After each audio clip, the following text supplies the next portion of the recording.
네, 여러분 반갑습니다. 반갑습니다. 네, 화엄경 전 시간에 이어서 전 시간에 문수보살님이 모든 삼라만상을 볼 때는 이러이러한 마음을 내라 이렇게 낱낱이 구분을 해주시죠.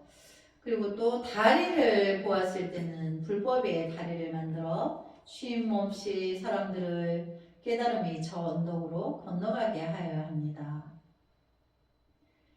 또 즐거운 사람을 보았을 때는 청정한 가르침을 원하고 부처님의 가르침에 따라 스스로 기뻐해야 합니다.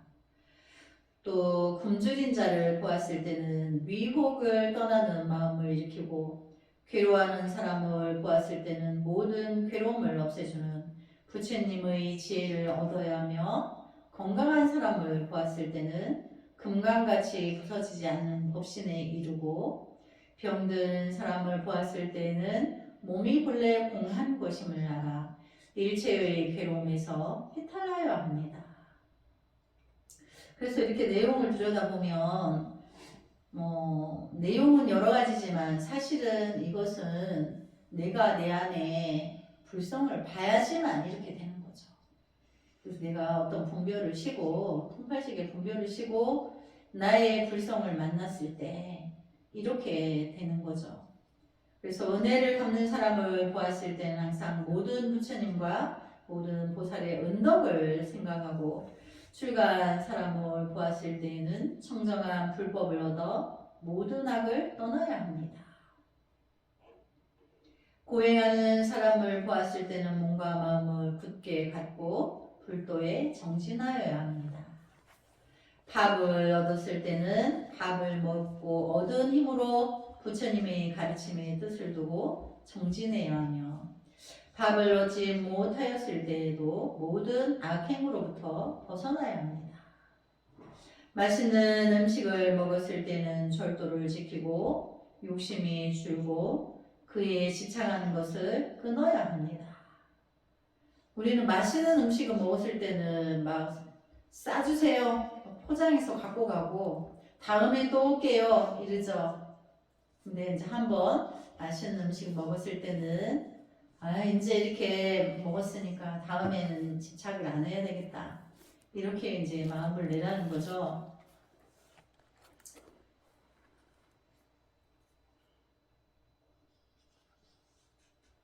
맛있는 음식을 얻었을 때 모든 것을 허공과 같이 무상하다는 삶에 사무쳐야 합니다. 이제 먹고 나서는 맛있는 음식을 먹고 나서는 맛없는 음식. 맛없는 음식을 얻었을 때는 그렇죠. 맛없는 음식을 얻었을 때는 모든 것은 허공같이 무상하다고 하는 삶에 사무쳐야 합니다. 왜 그러냐면 맛있는 거는 집착하고 맛없는 거는 싫어하죠. 근데 그 싫다 좋다를 그 상을 내지 마. 무상. 그래서 사실은 맛있다 맛없다 이것도 분별인 거죠. 그렇죠. 그러니까 거기에서 벗어나려 해야 된다. 또 음식을 삼킬 때는 선정의 기쁨을 삼킨다는 마음을 갖고 음식을 먹은 다음에는 공덕이 몸에 충만하여 부처님의 지혜를 완성하도록 해야 합니다. 열애를 보았을 때는 모두가 부처님 눈을 얻고 열애의 실상을 볼 수 있어야 하며 열애의 실상을 보았을 때는 모든 시방을 보더라도 단정하기가 부처님과 같아야 합니다. 그러니까 우리가 수행을 하다가 자기 불성을 만났어요. 그게 열애를 만난 거죠. 그런데 그걸 실상이라고 하는 거예요. 작용으로. 눈으로는 상으로는 볼 수 없는 안 보이지만 지혜 작용으로서 불성을 만나게 되면 나에게 무한한 감동이 와요. 그래서 그렇게 우리가 또 그걸 우리 속가에서 나 부처님 칭견했다 이렇게 하죠. 그거는 눈으로 본 걸 말하는 게 아닌 거죠. 내 마음에 어떤 업이 소멸되어서 내 마음 안에 불성을 만나는 거죠. 이제 그랬을 때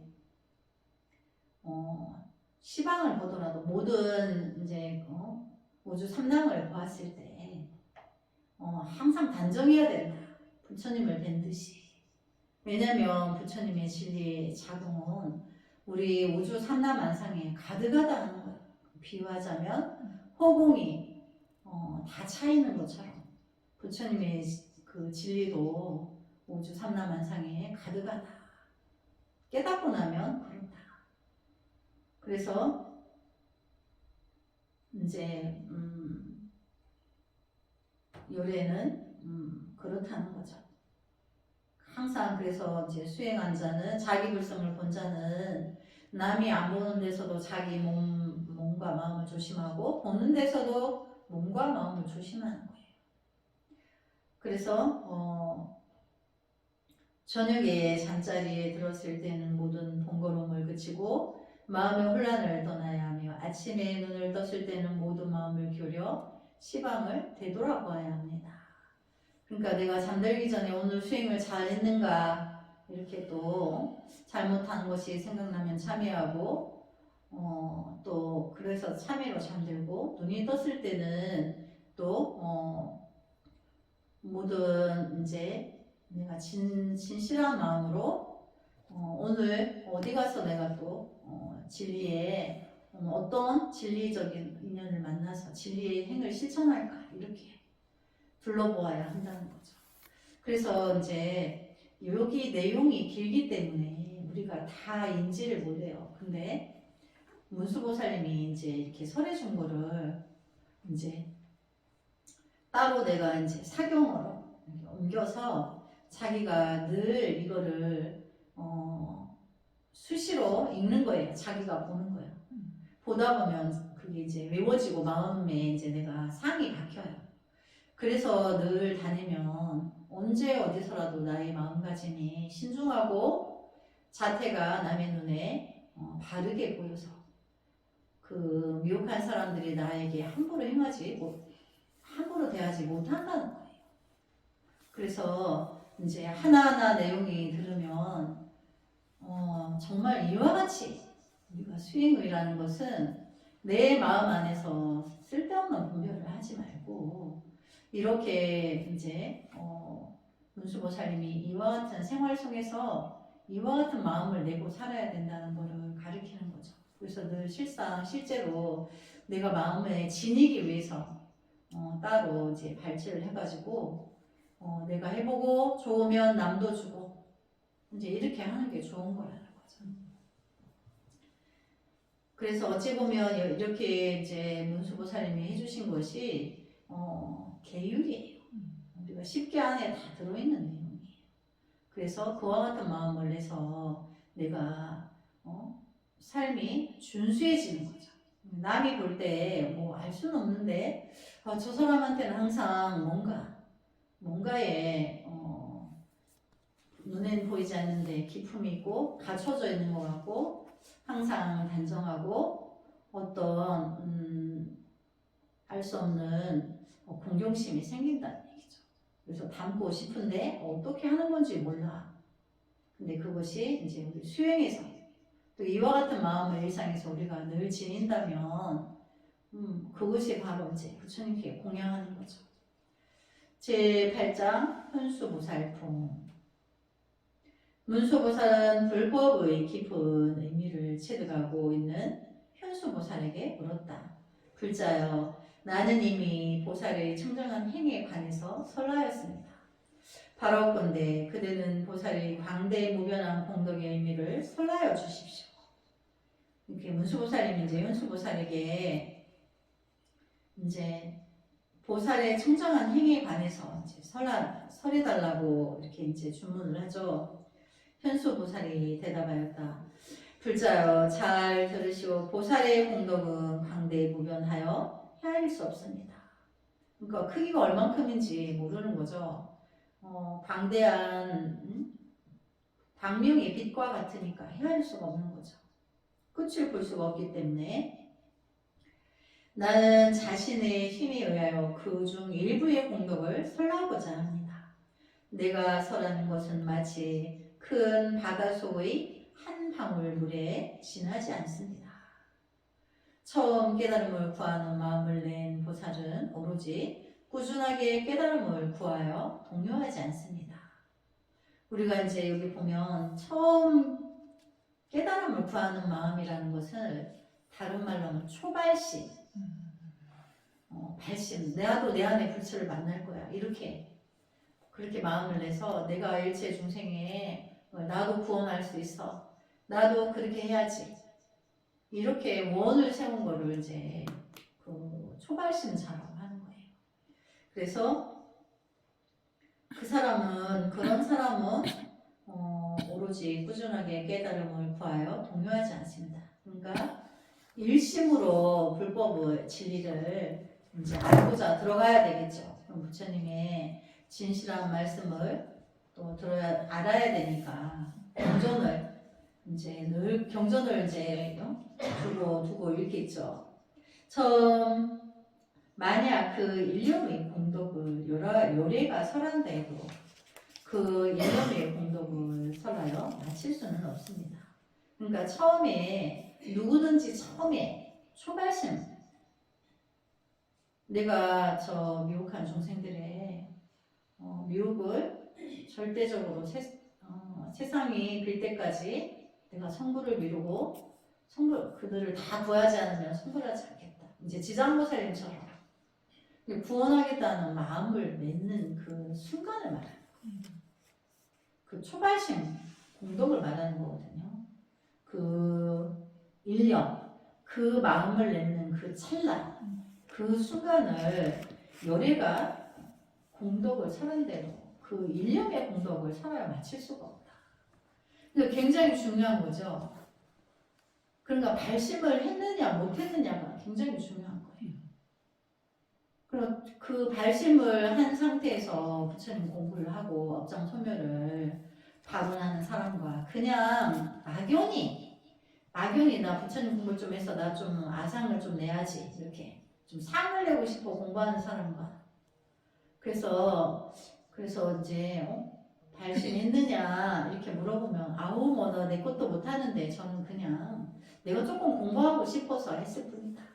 인색한 거예요. 발심을 해야 대자대비한 거예요.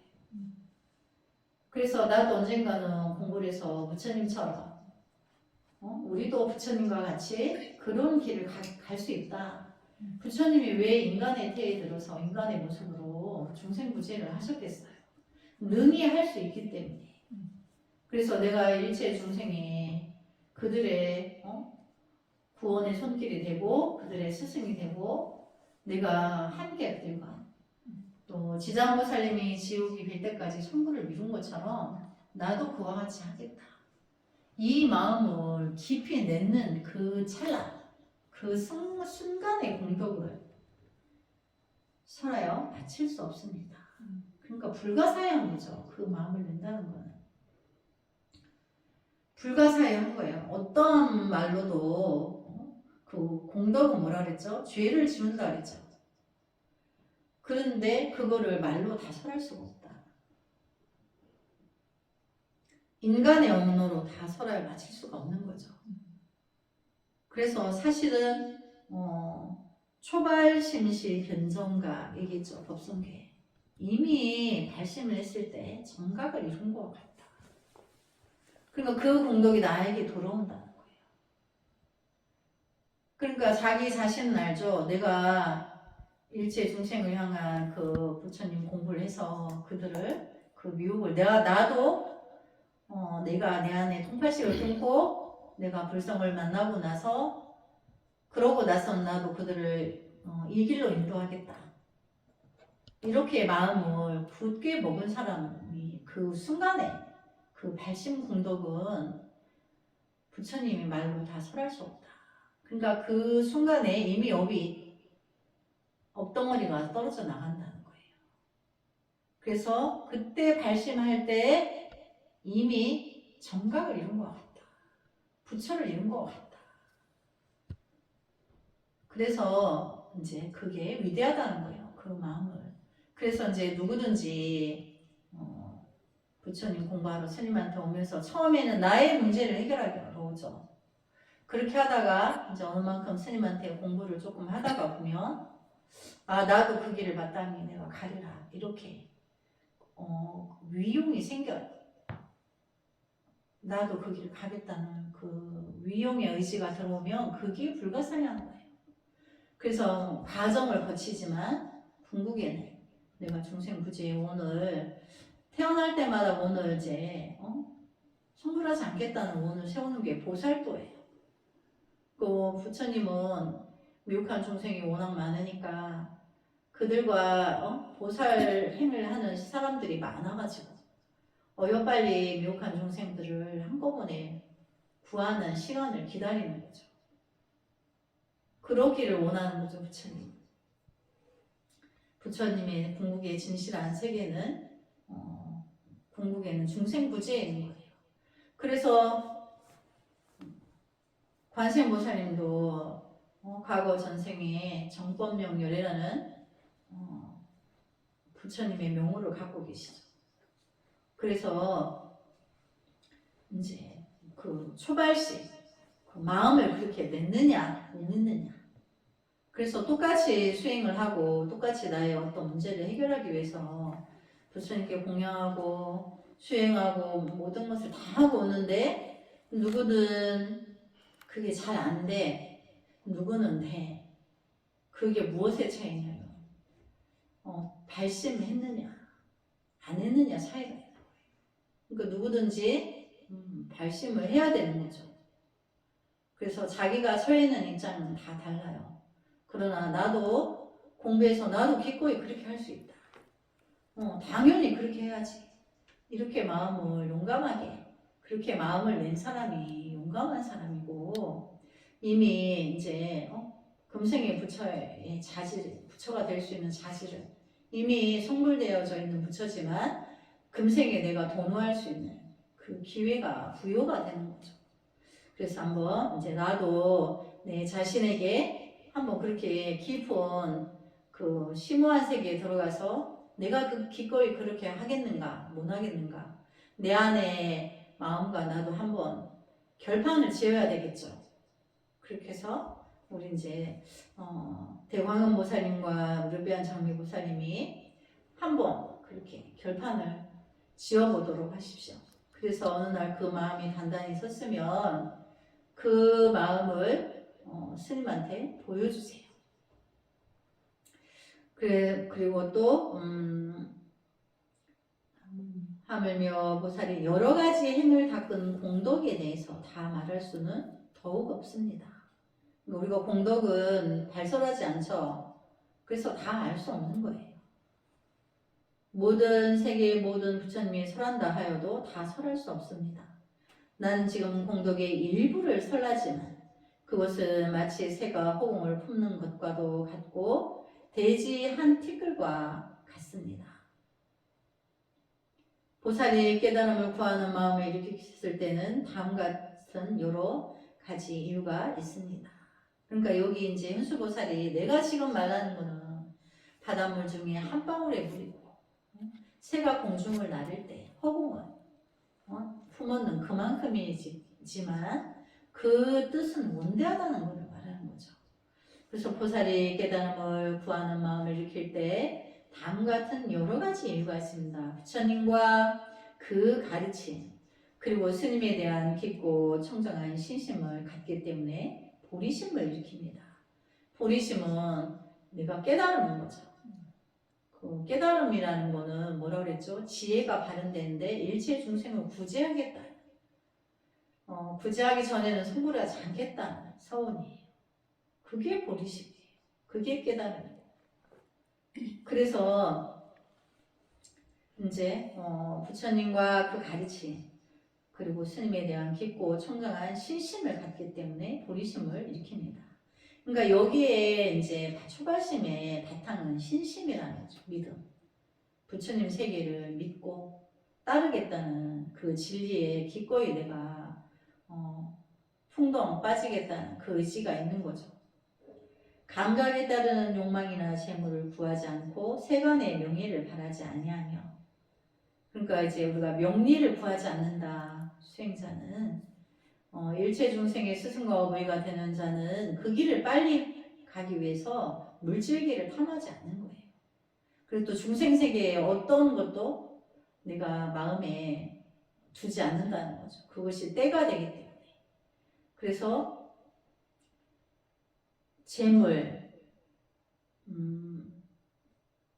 재물은 이익이라고, 명예는 이제 명리하면 명은 명예, 리는 이익, 명예와 이익을 구하면 공부는 꽝인 거예요. 그래서 그걸 바라지 아니하면, 그래서 어떤 고관대작이 와서 나를 칭찬해도 내가 거기에 흔들리지 않는다는 거죠. 과거에 이제 보면 그 큰 공부를 한 스님을 어떤 왕이 탐하여서 나의 책사가 되어다오 이랬는데, 왕궁에 가면 자기가 때가 묻을세라 거절했어요. 근데 왕이 죽여버려요. 자기 뜻을 거역했다고. 그래서 추호도 불법의 본질을 안 사람은 그 왕이 자기의 목숨을 가져간다 해도 거기에 암하거나 조아리지 않는다는 거예요. 근데 그게 뭐 암만이 있어서 그런 게 아니에요. 부처님의 진리는 그렇게 해서 혹여 뭐 많은 대중이 내가 도인이라고 부처님의 진리를 가지고 있다고 나한테 모든 공부를 의뢰하러 오는데, 왕의 책사가 되면 뭐가 못 오잖아. 그럼 더 많이 구제해야 될 그 중생들이 가득한데, 왕의 책사 노릇만 해야 되니까. 그럼 왕이 요구하는 게 뭐겠어요? 내가 전쟁을 치면 이기겠느냐? 뭐 이렇게 별점이나 하늘 천문이나 뭐 천문지리 이런 걸 해가지고 왕권을 강화하는 그런 데만 쓴다는 얘기죠. 근데 불법에서 볼 때는 그게 절대로 부처님의 진실한 뜻은 그게 아닌 거죠. 그래서 이제 그 책사를 거절했다고 이제 죽이게 돼요. 그 옛날에 과거에 이제 그런 게 많이 있어요. 그래서 이제 그 성철 스님이 백년암에서 10년 공부하고 해인사에 이제 왔다 갔다 하면서 법문하는데, 그때 시대에 박정희 대통령이 도인이 됐다니까 찾아왔어요, 해인사에. 근데 그거를 이제 시자한테 전달해 드렸죠, 성철 스님이. 근데 스님이 안 만나고 백년암에 들어가 버리셨어요. 안 나오셨어요. 그래서 그 박정희 대통령이 서운한 마음을 가지고 이제 돌아가면서 거기 이제 어떤 불사가 이제 그 중창 불사가 필요한 부분에 불사를 좀 해줘라 하고 이렇게 돌아갔다는 게 있어요. 근데 그 후에 그 성철 스님을 비난하는 대중들이 많았어요. 성철 스님이 그때 박정희 한 번만 만나줬어도 해인사까지 길을 다 놔줬을 텐데, 이제 그런 것부터 시작해가지고 천만 가지 말들이 많았어요. 뭐 도인인 척 한다는 둥, 말이 얼마나 많았겠어요. 근데 그런 거를 성철 스님이 몰랐겠어요. 그럼 세인들이 그런 말을 하는 거를. 그래서 어느 그 스님이 이제 그 개송의 한 구절에 그런 구절이 있어요. 천하에 이제 만고의 영웅이 되는 길을 가서 부처님의 지혜를 만나서 중생의 고뇌에 대해서 자기 역시도 밤낮으로 그 쓰라림이 있는데, 어느 날 그래서 바깥에 나와 보니까 내가 창녀가 되어 있더라.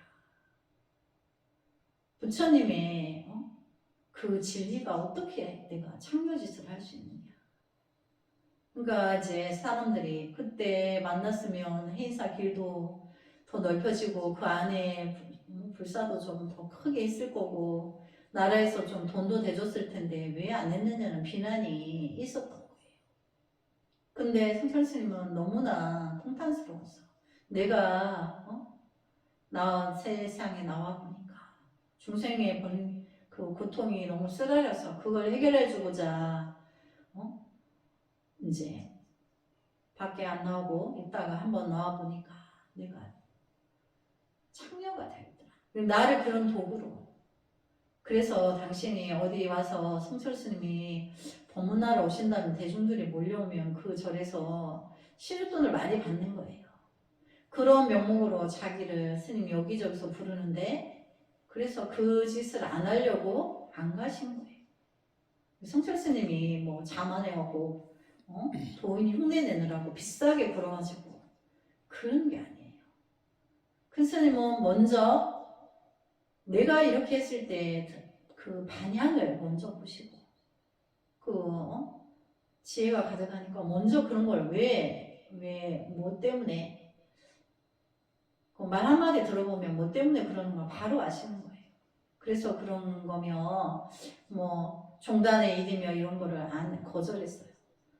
그리고 그랬는데 나중에 이제 후학들을 위해서 스님께서 공부하신 진리를 후학들에게 전수해달라고 공부라도 눈뜨게 해달라고 간절한 그 스님들의 발언이 있어서 마지못해서 100일 법문을 해주신 거예요. 근데 그 100일 법문 안에 스님께서 공부하신 진리가 오롯이 담겨 있는 거예요. 그거를 보면 왜 박정희 대통령이 왔는데 자기가 왜 산문을 나가지 않고 왜 거기를 가지 않았는 것이 거기에 다 나와 있어요.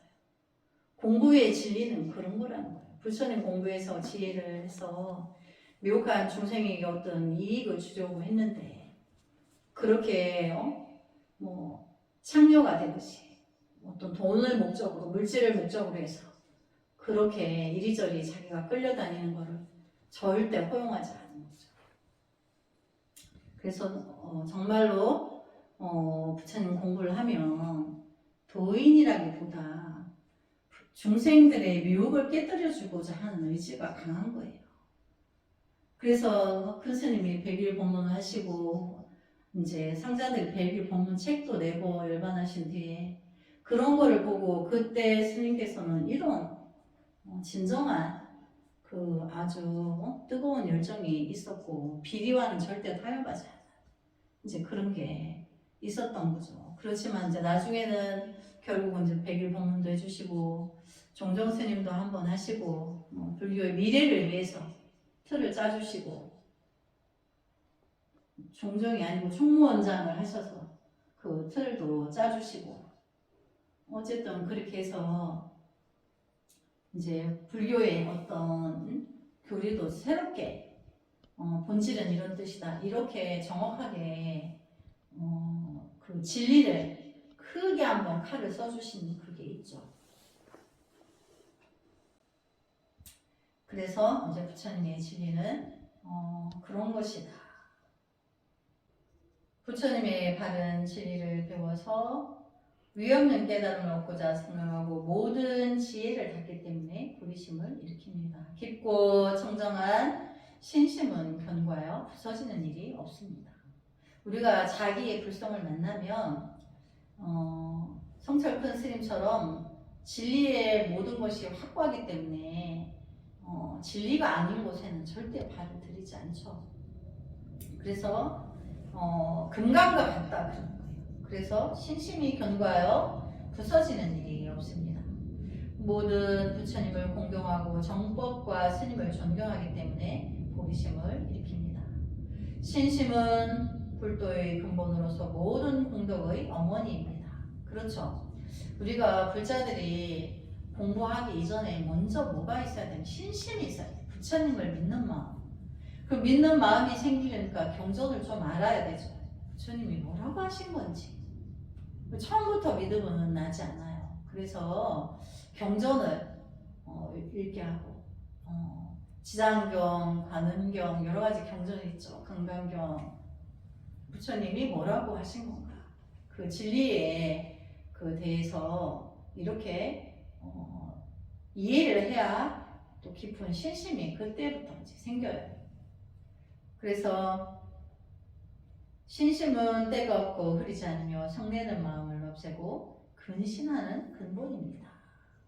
그러니까 믿음이 생기면 내가 부처님께 바른 공양을 해야 되는데 믿는다 하면서 행동은 그냥 통팔식에 매여서 어제와 그제 내가 하던 대로 오늘도 그렇게 하면 그게 이제 믿는 게 아닌 거죠. 그럼 믿음은 행이 생기게 해요. 행을 일어나게 해요. 그럼 믿다 보면 절도 하죠. 그게 행이에요. 믿으니까 공양도 하고 또 경전도 읽고 연불도 하고 부처님 도량에 와서 이제 내가 마음 닦는 일을 하죠. 그래서 신심은 최고의 고배의 창고이며 청정한 손이 되어 온갖 행을 받아들입니다. 그래서 우리가 이제 자식을 두고 부처님 전에 기도하러 오죠. 시초는 그렇게 돼요. 자식을 두고 기도하는 사람은 자식의 성불을 위해서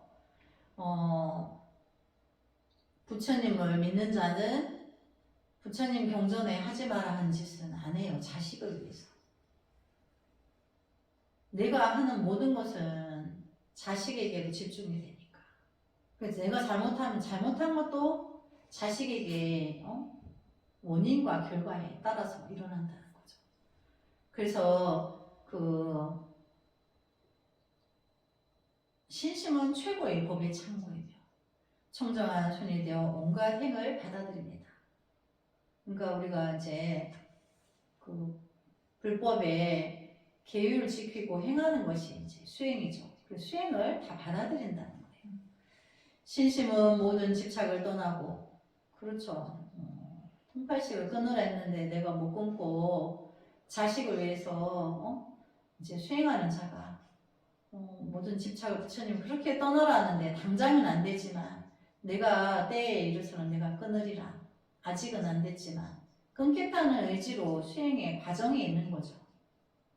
그래서 집착을 떠나려고 한다는 거죠. 또 그렇게 해서 내가 늘 누누이 찾아드는 본래를 아이고 내가 또 본래에 빠졌었구나, 통팔식에 빠졌었구나, 참회합니다. 이렇게 늘 참회가 바닥에 깔아질 수밖에 없는 거죠. 모든 악을 영구히 제거하고 일체 막영을 넘어서 위없는 해탈의 길을 걸을 수 있습니다. 그래서 악행을 이제 하지 않고 일체 막영, 진정한 부처님 경전이 아닌 거는 안 읽는 거예요. 보지를 않는 거죠. 그래서 이제 우리가 부처님 법을 수행하는 자는 세간에 우리 베스트셀러 이런 거 있죠. 안 읽는 거예요. 세간 공부는 이제 안 해도 알아. 몰라도 사는데 지장이 없어. 근데 불법을 좀 알아야 돼. 그래서 부처님 경을 읽어서 나의 업을 빨리 녹이려고 하고 세간법에 어떤 세간적인 행위는 하지 않는다라고 하는 거예요. 그래서 그런 막영을 넘어서 위없는 해탈의 길을 얻을 수 있습니다. 그러니까 그런 거를 넘어서야 된다는 거죠. 만약 진실한 불법을 믿는다면 항상 그것을 듣고자 원하며 권태를 느끼는 일이 없을 것입니다. 그렇죠. 부처님의 진실한 말씀은 들어도 실증이 안 나죠. 왜? 진실을 말하니까. 그리고 만약 믿음이 있으면 그렇게 된다는 거예요. 그래서 만약 권태를 느끼는 일이 없다면 마침내는 불가사의한 불법을 깨달을 것입니다. 그래서 끝없이 정진에 가면 나중에 그렇게 된다는 거죠. 깨닫게 된다는 거죠. 만약 신심이 견고하여 동요하는 일이 없으면 몸과 마음이 함께 밝고 모든 것이 청정하게 됩니다. 그래서 이제 신심이 있으면 내가 불법에 대한 이해도 빠르고 불법에서 그렇다면 그런 거로 가는 거예요. 불법은 진리, 거짓이나 위선이 아니기 때문에 모든 것이 진리로 되어 있기 때문에 잘못될 일이 없는 거죠. 그래서 만약 신심이 모든 것이 청정하게 되면 아구를 떠나서 선우와 가까이 지낼 것입니다. 아구는 통팔식의 세계, 분별, 망상으로 그게 아구예요. 내 말고 내 안에 통팔식의 본래 말고 내 옆에 이제 우리가 옛날 전설에 있는 파치 이야기나 놀부 이야기가 아니라는 거죠. 그래서 선우와 가까이 지낼 것입니다. 아구도 내 안에 있고 선우도 내 안에 있죠. 그래서 밖에 있는 것이 아니죠. 내 안에서 찾고 제거해야 될 것은 제거하고 동행할 건 동행하고 그런 거죠. 그래서 모든 것이 선우와 가까이 하면 헤아릴 수 없는 많은 공덕을 닦을 것입니다. 그러니까 불법이 선우인 거죠. 불법의 진리가. 공덕을 닦으면 온갖 인과를 배우고 그 도리를 깨달을 것입니다.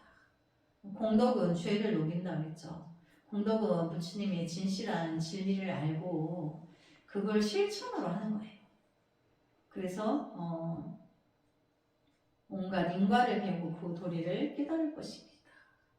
이제 그 불법을 믿지를 않으면 인과, 원인과 결과를 믿지 않는다는 거예요. 그러니까 믿음은 인과를 믿는 거예요. 내가 콩 심은 데 콩 나고 팥 심은 데 팥 나는 것처럼 내가 베푼 대로 닦은 대로 결과가 온다는 거죠. 그래서 불법의 이제 그 믿음은 처음부터 끝까지 인과를 믿어야 되는 거죠. 원하지 않아도 내가 인과의 법칙이 돌아가고 있기 때문에 그래요. 내가 뭐 안 원한다고 그게 안 돌아가는 게 아닌 거죠. 인과의 법칙이 돌아가고 있어요. 불세계 안에서 원하든 원하지 않든. 그래서 그 인과를 처절히 알고 그래서 늘 잘못하죠. 우리는 습에 젖어서. 근데 늘 참회라는 거예요. 그래서 참회가 가장 큰 기도예요. 참회를 할 때 거짓으로 참회하는 게 없기 때문에. 그래서 늘 참회하면서 아이고 내가 얼른 부처님의 진리를 깨닫고 내 안에 불성을 만나서 중생부지에 들어서지 못한 것을 참회하면서 내 자식의 또 앞길도 열어주시고 내 이웃의 아픔도 해결해 주시고 나의 수행으로 그들이 복되게 해달라고 끝없는 발언을 이제 하는 거죠. 그 도리를 깨달으면 일체의 부처님이 지켜주시며 위없는 깨달음을 향한 마음을 일으킬 것입니다. 그러니까 이제 인과의 도리를 이제 인지하고 받아들이면 깨닫는 거는 그거예요. 내가 그 인과의 법칙이 정확하게 돌아가고 있어서 내가 악업을 지으면 내가 얼마 있지 않아서 내가 그 악업의 과가 돌아와서 내가 성취가 안 된다. 결정적인 순간에 성취가 안 되는 거예요. 그래서 위없는 깨달음을 향한 마음을 일으키면 모든 부처님이 가르침 안에 태어나 일체 집착을 떠날 것입니다. 그래서 내가 내 안에 통팔식을 끊고 위없는 부처님 지혜를 내가 들기만 하면 나는 이미 모든 것을 해결하게 돼요. 그래서 완전한 삶을 가지고 가게 돼요. 거기에는 이제 번뇌가 더 이상 일어나지 않아요. 그래서 나의 문제를 해결하고 다른 이의 문제를 해결해주는, 이끌어주는 길을 갈 수가 있는 거죠. 그래서 부처님 집안에, 부처님 안에, 가르침 안에 태어난다. 이것은 내 안에 불성이 만나면 내가 또 하나의 부처야. 그래서 내가 가는 곳마다 중생 부재가 이루어져요. 내가 걸어다니는 법당이야. 내가 불사야. 내가 가는 곳마다 모든 가면 거기 공기도 달라져. 탁한 기운도 없어져. 그래서 내 삶 자체가 그들에게 등불이 된다면 그 길을 이제 멈추지 말고 어여가야 되죠. 그래서 일체 집착을 떠날 수 있으면 깊고 청정한 마음을 얻을 수 있으며 모든 보살행을 실천하고 대승의 법을 갖추게 될 것입니다. 이제 대승이라는 것은 위로는 부처를 구하고 아래로는 일체 중생을 향한 자비로움이 중생 구제의 마음의 행을 가진다. 그래서 상구보리 하화중생 위로는 부처를 보리를 구하고 아래로는 미혹한 중생을 이끌어준다. 그런 뜻이에요. 그거를 실천적으로 하는 것을 보살행이라 하는 거죠. 그래서 보살행을 실천하고 대승의 법을 갖추게 될 것입니다. 대승법은 대자대비함을 내가 갖추고 있다는 거죠. 대승의 법을 갖추면 모든 부처님에게 공양하고 영불산매가 끊이지 않을 것입니다. 일체 중생을 구원하겠다는 초발심이 있는 데서 위로는 부처를 구하고 아래로는 나보다 미혹한 사람을 구하겠다는 그 마음이 이미 부처님께 공양이에요. 그리고 또 내가 더 정진해서 더 큰 위신력을 갖추기 위해서 영불산매를 이제 부처님께 정근한다는 거죠. 그래서 영불산매가 끊이지 않을 것입니다. 제 서울을 여기까지 공부하고 다음 시간에 이어서 하겠습니다. 성불하지 않겠습니다. 나무 서가모니불. 성불하지 않겠습니다. 있습니다.